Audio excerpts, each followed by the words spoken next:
Hello aspirants, तो कैसे हैं आप सभी। उम्मीद करता हूँ आप लोग की तैयारी बहुत अच्छे से चल रही होगी। आज हम एक को नए क्वेश्चन उसकी अंडरस्टैंडिंग को समझने के लिए वापस मिले हैं कहीं ना कहीं कि किस तरीके से क्वेश्चन में हमें पूछा गया, किस तरीके से इन्विजिलेटर हमारे से किस तरह की अप्रोच चाहता है आंसर में, उसे हम थोड़ा समझने की कोशिश करेंगे और किस तरीके से हमारे थॉट प्रोसेस एक पर्टिकुलर टाइम पीरियड में कैसे बन सकते हैं हम उसकी भी यहाँ पे प्रैक्टिस करते हैं। कहीं ना कहीं ये हैबिट के फॉर्म में डेवलप कर रहे हैं हम कि किस तरीके से मैक्सिमम लेवल पे एफिशिएंसी के साथ अगर कोई क्वेश्चन आता है तो मिनिमम टाइम पीरियड के साथ हम किस तरीके से लिख सकते हैं आंसर्स को अप्रोचेबल, राइट। तो उसे हम यहाँ पे समझने की कोशिश कर रहे हैं, राइट।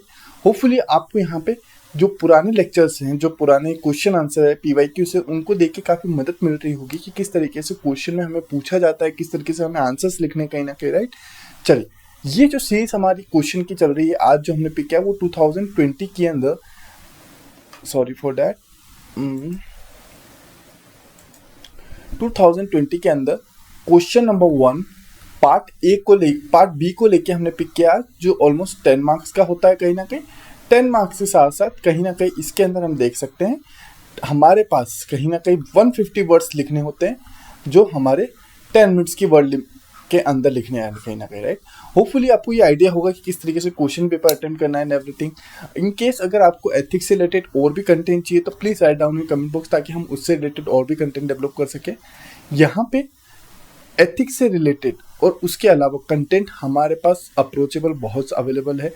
यहाँ पे एक चीज का और ध्यान रखिएगा, इन केस स्पीड अगर आपको स्लो लग रही है तो इसको आप 1.5 और 2x पे भी देख सकते हैं, बट इसको एंड तक देखिएगा ताकि आपकी क्वेश्चन की अंडरस्टैंडिंग बहुत बेटरली बन सके। शुरू करने से पहले एज यूजर हम हमेशा एक कोट से शुरुआत करते हैं, educating the mind without educating the heart is no education at all.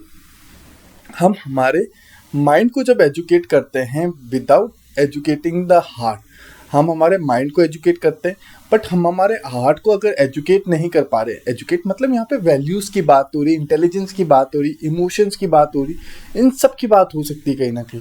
अगर हम इन सब से रिलेटेड अपने हार्ट को एजुकेट नहीं कर पाते, इस नो एजुकेशन एट ऑल, तो उस एजुकेशन का कोई मतलब नहीं, कोई तर्क नहीं।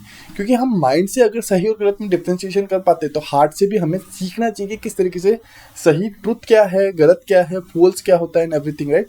एरिस्टोटल के द्वारा एक कोट दिया गया था, होपफुली आपको ये यूजफुल रहेगा कहीं ना कहीं, जहाँ पे हमें एजुकेशन से रिलेटेड अगर कोई आंसर राइटिंग करनी है या हाउ एजुकेशन इज इम्पॉर्टेंट, तो वहाँ पे हम इस कोट को बहुत बेटरली डिस्क्राइब कर सकते हैं, बहुत बेटरली इस्तेमाल भी कर सकते हैं हमारे आंसर्स में, राइट। आपको इनकेस और भी एजुकेशन से रिलेटेड कंटेंट चाहिए, एजुकेशन से रिलेटेड या फिर एथिक्स से रिलेटेड, यूपीएससी से रिलेटेड, तो www.sochis.com पे भी विजिट कर सकते हैं कहीं ना कहीं, राइट। चलिए शुरू करते हैं। शुरू करने से पहले क्वेश्चन पे आते हैं हम कि किस तरीके से क्वेश्चन में हमें पूछा गया है। Question number 1 part B, educating is not an injection, it is an effective and pervasive tool for all round development of an individual and social transformation. Obvious सी बात है, हम एजुकेशन के रिलेटेड कोट लिया है हमने, तो एजुकेशन को आप खुद देखिए किस तरीके से क्वेश्चन पूछा जा सकता है, कहाँ पे हम यूज कर सकते हैं, right. Educating is not an injection, it is an effective and pervasive tool for all-round development of an individual and social transformation. Social transformation करने के लिए इंडिविजुअल लेवल पे सबके लिए एजुकेशन बहुत इंपॉर्टेंट रखती है कहीं ना कहीं। Examine the new education policy NEP 2020 इस light of the above statement. आपको अगर एनईपी के बारे में नहीं पता है तो काफ़ी समय बाद हमारे इंडिया में एजुकेशन सिस्टम में कुछ चीज़ें बदलने वाली, तो उससे रिलेटेड जो पॉलिसी आई थी एनईपी, उसको लेके संदर्भ में लेके हमें यहाँ पे अपने आंसर्स को डिस्क्रिप्टिव वे में लिखने की कोशिश करनी कहीं ना कहीं, राइट। चलिए शुरू करते हैं।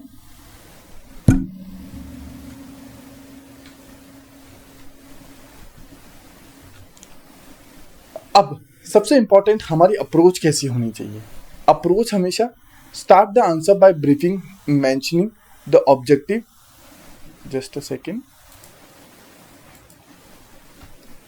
अप्रोच कैसी होनी चाहिए, start the answer by briefly mentioning the objectives of the national education policy. हमारी अप्रोच इंट्रोडक्शन में अगर हम नेशनल एजुकेशन पॉलिसी को बहुत बेटरली अप्रोचेबल और समझा सकते हैं कि ये क्या है, तो हम हमारे इन्विजिलेटर को समझा पाएंगे, यस कि we know the understanding of यहाँ पे कि किस तरीके से क्वेश्चन में हमें पूछा क्या जा रहा है। Explain how national education policy can help in furtherance of individual and social transformation, उसके बारे में बात कर सकते हैं, किस तरीके से एक्सप्लेन कर सकते हैं वहाँ पे। Conclude suitable, right. चले शुरू करते हैं। अप्रोच आप हमेशा ध्यान रखिएगा, हमारे जब आंसर्स लिखने जा रहे हैं उससे पहले आप माइंडसेट जरूर बनाएं। ये माइंड मैप बनाने में या माइंडसेट बनाने में बहुत मदद करती है अप्रोच। क्यों? क्योंकि ये हमारे अंडरस्टैंडिंग को बहुत बेटर डेवलप करने की कोशिश भी करती है कहीं ना कहीं। The National Education Policy NEP 2020 has been recently announced by the Government of India.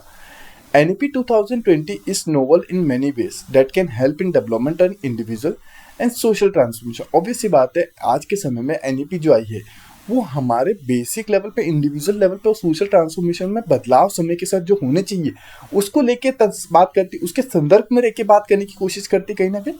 It recognises the importance of formative years, किस तरीके से पुराने समय या आगे वाले टाइम पीरियड में उसकी बात करती है।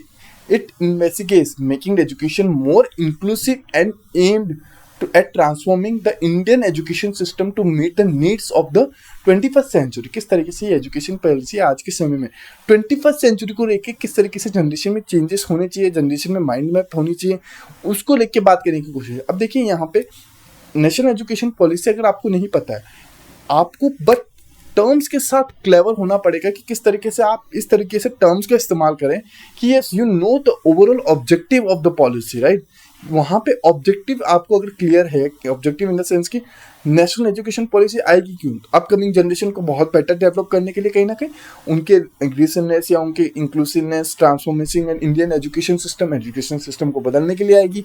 तो इन टर्म्स को एक्सप्लेन करते हुए आप इंट्रोडक्शन लिख सकते हैं, जहाँ पे आपको बहुत बेसिक डिटेल है बट आप उसकी अंडरस्टैंडिंग अपने वर्ड्स के अकॉर्डिंग किस तरीके से प्रेजेंट करते हैं सब उस पर डिपेंड करता है कहीं ना कहीं, राइट। चलिए आगे क्या है, बॉडी में क्या लिख सकते हैं, NEP vision of an individual and social transformation. NEP का विजन क्या है, इंडिविजुअल लेवल पे, सोशल ट्रांसफॉर्मेशन लेवल पे।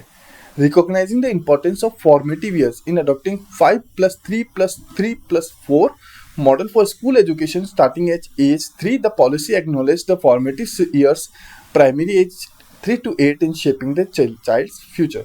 किस तरीके से पहले के समय हमारे पास था, कैसे हमारे यहाँ पे 5 years होते थे, फिर उसके बाद 6, 7, 8 होती थी, फिर 9, 10 होती थी, फिर 11, 12, फिर देन कॉलेज। इस मॉडल को थोड़ा सा चेंज किया गया है, क्यों? क्योंकि यहाँ पे शेपिंग फ्यूचर्स, चाइल्ड फ्यूचर को थोड़ा शेप करने के लिए फॉर्मेटिव ईयर्स को थोड़ा सा बदलाव किए गए कहीं ना कहीं। Encouraging vulnerable section of society. Another laudable aspect of the scheme is vocationally course with an internship. किस तरीके से वोकेशनली एट द एंड जाके वोकेशनली कोर्स को इंक्लूड करना है ताकि इंटर्नशिप के फॉर्म में। दिस में encourage the vulnerable section of society to send their children to school. Schools में तब भेजेंगे ना जब वहाँ पे इंटर्नशिप के फॉर्म में प्रैक्टिकल लर्निंग के तौर पे ज़्यादा चीज़ें दिखेगी कहीं ना कहीं, तो उसको इंक्लूड किया है। Also it would help the realization of the goal of the skill Indian nation कि इंडियन मिशन किस तरीके से उसकी बात कर रहे हैं यहाँ पे। मेकिंग एजुकेशन मोर इंक्लूसिव मतलब अंदरूनी रूप से यहाँ पे बात करें। हमारे क्वेश्चन में भी कहीं ना कहीं ये चीज़ थी, किस तरीके से इंक्लूसिव की बात कर रहे थे कहीं ना कहीं, राइट। वहाँ पे इन सब टर्म्स की हम एक्सप्लेनेशन भी दे रहे थे। कहाँ पे गया जो हमने इस यहाँ पे लिखने की कोशिश करी थी ना, राइट, शुरुआत में इंट्रोडक्शन के फॉर्म में। Making education more inclusive, the NEP proposed extending the right to education to all children up to age of 18, up to 18 के तौर पे right to education हर एक चिल्ड्रन को दी जाए। Further, the policy seeks to leverage the huge potential on online pedagogy and learning methodologies to increase gross enrollment in higher education। किस तरीके से further policy को देखा जाएगा तो वो लेवरेज बताती है, ह्यूज पोटेंशियल दिखाती है, किस तरीके से ऑनलाइन पेडोलॉजी को मेंटेनेंस रखने का काम करती है, क्योंकि वो भी कहीं ना कहीं कोविड के बाद टाइम पीरियड के बाद बहुत इंपॉर्टेंट फैक्टर के तौर पे वर्क किया है। And learning methodologies to increase gross enrolment in higher education, लोग हायर एजुकेशन की तरफ और प्रमोट हो उसको लेके। Moreover technology solution should be utilise for creating great access to the socially and economically disadvantaged group. किस तरीके से वहाँ पे डिसएडवांटेज ग्रुप मतलब इकोनॉमिकली जो बहुत वीकर ग्रुप है उनको लेके किस तरीके से बहुत ज़्यादा एक्सेसिवली या फिर सोशली अप्रोच सॉल्यूशन देने हैं, टेक्नोलॉजी से रिलेटेड उनकी बात की जा सकती है कि करी जा रही है कहीं ना कहीं, राइट। तो वहाँ पे हम इस चीज़ को भी एक्सप्लेन कर रहे हैं। नेक्स्ट क्या आ सकता है, ending Hindi versus English debate. Obvious सी बात है, पहले के समय पीरियड में जब से NEP नहीं आया था उससे पहले इंग्लिश मीडियम और हिंदी मीडियम में बहुत वनरेबल लेवल पे या बहुत कंस्ट्रक्टिव वे में डिबेट्स होते थे कहीं ना कहीं। बहुत कंस्ट्रक्टिव नहीं बोलेंगे उसको, डिसकंस्ट्रक्टिव बोलने में बोल सकते हैं, क्योंकि उसमें डिस्क्रिमिनेशन, इनइक्वालिटी इन सब की थोड़ी भावनाएं आती थी कहीं ना कहीं, right. Most crucially NEP once and for all buries the strengths of Hindi versus English language debate, इस चीज को खत्म करने का काम करता है NEP. It emphasises making mother tongue the local language और regional language the medium of instruction at least till grade 5। Till grade 5 के तौर पे आपको रीजनल लैंग्वेज पे प्रमोट करेगा पढ़ाई करने के लिए। लोकल लैंग्वेज जो होती है सब जगह की, उन लेवल पे उनको प्रमोट करेगा कि आप पढ़ाई करें कम से कम, which is consider the best medium of teaching. Obvious सी बात है, क्योंकि वहाँ पे जो आपका चाइल्ड बर्थ है, चाइल्ड बर्थ बचपन से वो कहाँ से कैसे सीखता है, अपने फादर, एजुकेशन, सराउंडिंग से सीखता है कहीं ना कहीं। उसके सराउंडिंग में अगर लैंग्वेज ही रीजनल है तो वहाँ पे उसको दूसरी लैंग्वेज ऑप्ट करने में बहुत मुश्किल आती है। तो टिल 5 किस तरीके से उस चीज़ को प्रमोट किया जाए, उसके रीजनल लैंग्वेज के अंदर सिखाया जाए and everything. This will integrate culture को इंट्रोड्यूस करता है। लोकल कल्चर किसी पर्सन के लिए नोन होना आज के समय में बहुत जरूरी है कहीं ना कहीं, right. Language, traditions with learning so that children can assimilate it in integrative manner तौर पे असेंबल हो कहीं ना कहीं। Departure from silos mentality. Another key aspect of school education in new policy is the breaking of strict division of arts, commerce and science streams in higher school. किस तरीके से higher school में ये जो बंटवारे हुए थे या किस तरीके से चीज़ें बटी हुई थी, इन सब के अंदर बहुत डाइवर्सिफिकेशन लाने की भी काम करते कहीं ना कहीं। This can lay the foundation for a multidisciplinary approach in higher education. Higher education में किस तरीके से मल्टी डिसिप्लिनरी अप्रोच दिखाता है, right. This will help change present scenario where students are under societal pressure to pursue certain stream that may not be as per their choice. उनको choices को बहुत wider करने की वजह से जो उनके पास लिमिटेड चॉइस होती थी ना, कि अगर वो नहीं पढ़ना चाहते तो भी उनको पढ़ना पड़ रहा है, तो वो चीज़ अप्रोचेबल, सही, कंस्ट्रक्टिव हो सकती है कहीं ना कहीं, right. Education and social justice. NEP recognise education as the most effective way for social justice. Obvious सी बात है, आज के समय सामाजिक रूप से हम जब किसी जस्टिस की बात करते हैं, जजमेंट की बात करते हैं, जस्टिफिकेशन की बात करते हैं, तो वहाँ पे सोशलाइजेशन में हमारी एजुकेशन किस तरीके से हुई है, हमारी जो बाय बर्थ किस तरीके से नॉलेज है हमारे पास, उस बेस पे हम किसी चीज़ को लेकर जजमेंट कर रहे हैं। दस the NEP calls for an investment of about 6% of GDP jointly by the center and the state। वहाँ पे हमारे किस तरीके से इस एजुकेशन सिस्टम को एनईपी को लाने के लिए, एनईपी के थ्रू बेटर करने के लिए कहीं ना कहीं हमारे जीडीपी के अंदर भी बहुत इम्पैक्ट आया, क्योंकि हमारे जीडीपी 6% जो है सेंटर और स्टेट को मिला के वो एजुकेशन से रिलेट करता है कहीं ना कहीं। और यहाँ पे अगर सोशल जस्टिस के तौर पे बात करें अच्छी होगी तो ऑब्वियस ही बात है जीडीपी ग्रोथ भी बहुत अच्छी हो सकती है कंट्री की, राइट, और वो डेवलपमेंट की तरफ आगे बढ़ सकती है। कंक्लूजन क्या निकल के आता है, होपफुली आपको पॉइंट्स क्लियर होंगे किस तरीके से हम पॉइंट्स लिख सकते हैं। ये सिर्फ एक माइंड मैप है कि इस तरीके से आंसर्स लिखा जा सकता है। यहाँ पे और आंसर्स कैसे बेटर लिखना है ये सब आप पे डिपेंड करता है कहीं ना कहीं, आपकी अप्रोच, आपकी अंडरस्टैंडिंग पे डिपेंड करता है कहीं ना कहीं। The new national education policy 2020 is a novel.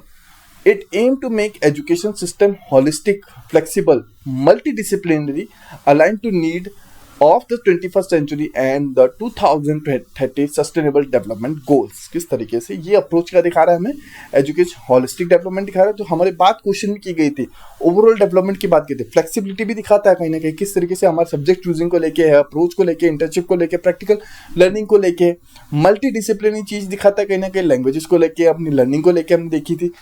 Align to needs for the 21st century, जो आज 21st सेंचुरी के सबसे इंपॉर्टेंट फैक्टर है, एंड 2020 के सस्टेनेबल डेवलपमेंट ग्रोथ को भी अप्रोच में रखता है कहीं ना कहीं, राइट। तो होपफुली आपको ये क्लियर हुआ होगा किस तरीके से हमें क्वेश्चन पूछा गया, किस तरीके से हमें आंसर्स लिखने, यहाँ पे हमारे आंसर्स किस तरीके से बेटर हो सकते हैं। और भी अगर आपको लगता है कुछ और पॉइंट हमने मिस आउट किए, please write down in the comment box. Till that time, thank you everyone, take care, bye bye.